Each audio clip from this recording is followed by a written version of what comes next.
Center of Excellence. Government funded research. International Partnership Program KL, deemed to be university. ఈనాటి media మిత్రులందరికీ నమస్కారం. మరి ఈరోజు తిరువూరు నియోజకవర్గంలో జరిగినటువంటి అభ్యర్థి ప్రకటనలో 4వ జాబితాలో మరి ఒక ఎంపీ పెట్టినటువంటి కండిషన్లు పరంగానే ఆ యొక్క సీటు వేరే వాళ్ళకి ఒక ప్రణాళిక ప్రకారంగా జరిగిందని ప్రజలందరూ కూడా అంటూ ఉన్నారు. దానిలో భాగంగానే నేను కూడా ఆ విషయాన్ని చెప్పినప్పుడు కూడా పట్టించుకోకుండా నా పనిని చేసుకుంటూ ఉన్న సమయంలో ఒక 20 రోజుల క్రితం పూర్తిగా అర్థమయ్యి ఆ యొక్క విషయాన్ని వాళ్ళ ప్రణాళికలు గ్రహించి 20 రోజుల నుంచి కూడా నేను దూరంగా ఉంటా ఉన్న నియోజకవర్గానికి. మరి ఏదైతే మేము అనుకుంటా ఉన్నామో ఏదో జరుగుతుందని అదే జరిగింది అని కూడా మరి రాత్రి ఇచ్చేటువంటి లిస్టులో రుజువైంది కాబట్టి మరి దీనికి కూడా పార్టీ పరంగా మనం ఇప్పుడు కూడా ఇదేలుగా ఉన్నాం. పార్టీ ఏం చెప్తుంది 100% పూర్తి చేసాం. మరి అలాంటి సందర్భంలో మరి వాళ్ళు ఎవరు చెప్పైతే ఇలాంటి షరతులకు ఒప్పుకున్నారో ఎందుకు చేశారో కూడా వాళ్ళకే తెలియాలి. మా మనసు అయితే తీవ్రంగా గాయపడింది. ఒక ఎమ్మెల్యేకి ఉండగానే ఎదురుగా నలుగురిని పెట్టి సర్వే వాళ్ళు కావాలా వీళ్ళు కావాలని కూడా మనిషి ఉండగానే రకరకాలుగా ఇబ్బంది పెట్టినటువంటి సందర్భాలు ఉన్నాయి. అందుకనే మనసు గాయపడి నియోజకవర్గానికి ఆ యొక్క కార్యక్రమాలకు దూరంగా ఉన్నాం అనుమానంతో. ఆ అనుమానం నిజమైంది కాబట్టి మా యొక్క కార్యక్రమాలకి పార్టీకి దూరంగా మా యొక్క కార్యాచరణ 4-3 రోజుల్లో ప్రకటిస్తామని కూడా తెలియజేస్తా ఉన్నాం. సార్ నెక్స్ట్ టీడీపీలోకి వెళ్తారని ప్రచారం జరుగుతుంది సార్ బయట. దాని గురించి మీరు ఏమనుకుంటారు సార్? నేను 2 రోజుల్లో ఏం జరిగేది కూడా పిలిచి చెప్తాను. ఎలా ఎక్కడ వెళ్ళేది ఎలా ఉండేది కూడా మీ అందరికి క్లారిటీగా చెప్తాను. అందరూ పిలుస్తాను నేను ఆ రోజు. 2-3 రోజులు అన్నీ కూడా క్లియర్ అవుతాయి మా యొక్క క్యాడర్తో.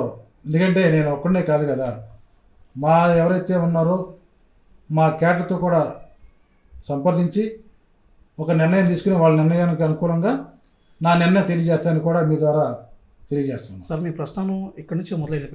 ప్రస్తుతం రాజకీయ ప్రస్తావన అన్నది 2001లో సర్పంచ్గా ప్రారంభించాం.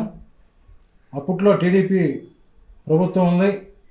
మా గ్రామం బాగా టీడీపీ కంచుకోవటం లాంటి గ్రామం అయినప్పుడు కూడా మా యొక్క వ్యక్తిగతంగా అందరూ కూడా ఆదరించి పార్టీలకు అతీతంగా నన్ను గెలిపించినటువంటి సందర్భం మా విలేజీలో రాజకీయ ప్రస్తావన వాళ్ళందరూ కూడా సహకారం ఇచ్చి గెలిపించారు. మరి అదే కాకుండా 5 ఏళ్ళు బాగా కష్టపడి డెవలప్ చేసాం. దానిలో భాగంగానే మళ్ళీ జడ్పీటీసీ ఎలక్షన్ 5 ఏళ్ళ లోపు ఇంకా 2 నెలలు ఉన్నానగానే సర్పంచ్ ఎలక్షన్ హోదా జడ్పీటీసీ ఎలక్షన్ రాగా వచ్చినాయి. దానిలో భాగంగానే పైడిముక్కల మండలం అంటేనే టీడీపీ కంచుకోవట్లేని మండలం. ఆ యొక్క పార్టీకి సుమారుగా 10,000-8,000 మెజార్టీ ఉన్నటువంటి మండలంలో మరి అక్కడికి వెళ్ళి నేను పోటీ చేసినప్పుడు చాలామంది కూడా టీడీపీ మండలంలోకి వచ్చి పోటీ చేశారు. ఇతను ఎక్కడ గెలుస్తాడని కూడా మరి కొంతమంది వ్యక్తులు మాట్లాడిన సందర్భాల్లో. కానీ ఆ సందర్భాలన్నీ కూడా మనం ప్రజల్లోకి వెళ్ళి మన యొక్క విధానాన్ని నచ్చి పార్టీలకు అతీతంగా కాంగ్రెస్ టీడీపీ నుంచి కూడా కొంత వ్యక్తిగతంగా ఓట్లేసి నాకు 2,300 ఓట్లతో మళ్ళీ నేను అక్కడికి వెళ్ళి టీడీపీ కంచుకోవడానికి మండలంలో పార్టీలకు అతీతంగా వ్యక్తిగా టీడీపీ వాళ్ళు కూడా ఓట్లు వేసారంటే మేము అందరినీ కూడా కలుపుపోయే యొక్క తత్వం బట్టి మేము అక్కడికి గెలిచాం. దానిలో భాగంగానే మళ్ళీ అక్కడి నుంచి నా ప్రస్తావన మరి ఎమ్మెల్యేగా ప్రయత్నం చేశాం. మరి వైసీపీ తరఫున 2014లో టికెట్ రావడం కూడా జరిగింది. మరి ఇక్కడి నుంచి అక్కడికి కూడా వెళ్ళినప్పుడు కూడా మరి టీడీపీ కంచుకోట నియోజకవర్గం కూడా మరి గతంలో అంటూ ఉన్నారు. అయినప్పుడు కూడా 2014లో మరి మీ అందరు కూడా చూస్తూ ఉన్నారు విపరీతమైనటువంటి టీడీపీ గాల్లో మన జిల్లాలో గెలిచినటువంటి 4 సీట్లు గెలిచాం. ఆ 4లో ఎన్టీఆర్ జిల్లాలో గెలిచింది 2. 2 సీట్లో కూడా ఒక అభ్యర్థి వెళ్ళిపోయాడు. మరి 3 సంవత్సరాలు కూడా ఎన్టీఆర్ జిల్లాలో ఉన్నటువంటి వైఎస్ఆర్సీపీ ఎమ్మెల్యే, ఏకైక ఎమ్మెల్యే ఈ రక్షణ ఒక్కడే నిలబడి పార్టీ కార్యక్రమం చేసేది కూడా మీ ద్వారా తెలియజేస్తామని, అట్లా పార్టీని కాపాడుకుంటూ క్యాడర్ని కాపాడుకుంటూ 19 వరకు కూడా పార్టీని నిలబడి మరి పనిచేసుకుంటూ వచ్చు. 19లో మరి బ్రహ్మాండంగా అందరూ కష్టపడి భారీ విజయాన్ని ఇచ్చారు.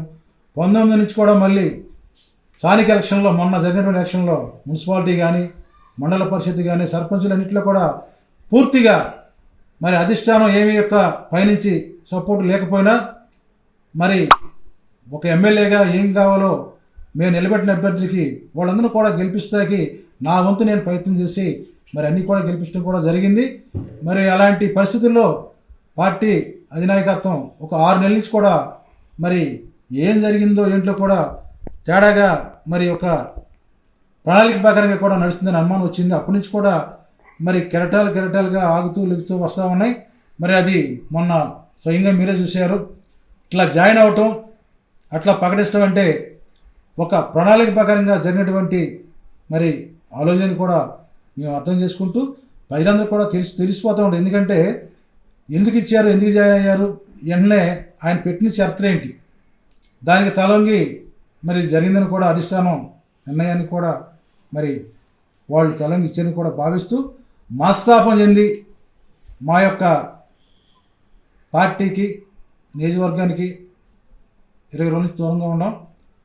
మరి చాలా నిర్ణయం, ఎందుకంటే త్వరలోనే నా నిర్ణయం అనేది కూడా ఏం చేస్తానో కూడా మా యొక్క లీడర్స్తో మాట్లాడి.